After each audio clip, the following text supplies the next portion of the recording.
Karnataka political crisis continues as House adjourns without vote on confidence motion. Assembly to meet again on Monday for debate on trust vote. BJP leader B.S. Yedurappa says Monday will be the last day of the Congress-JDS government.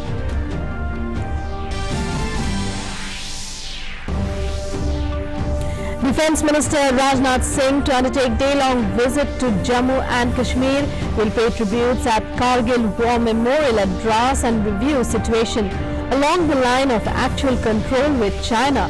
Will also inaugurate two important bridge projects in Jammu.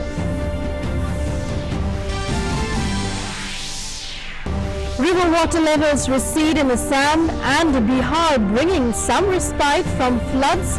Rescue and relief operations underway as Assam MP delegation led by Union Minister Rameshwar Teli meets Prime Minister Modi.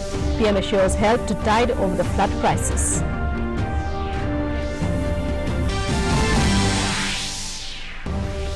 In international news, U.S. Defense Secretary authorizes deployment of military personnel and resources to Saudi Arabia amid rising tensions with Iran in the Gulf as Saudi king approves hosting U.S. troops to enhance regional security.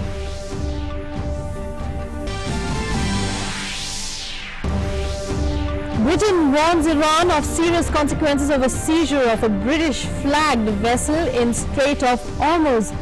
Foreign Secretary Jeremy Hunt says Britain will respond in a considered but robust way.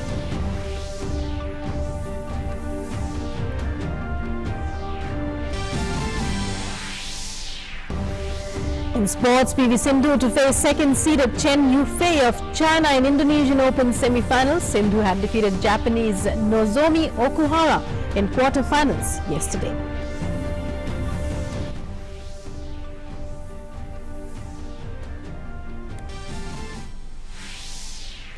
Algeria defeats Senegal 1-0 to lift their second Africa Cup of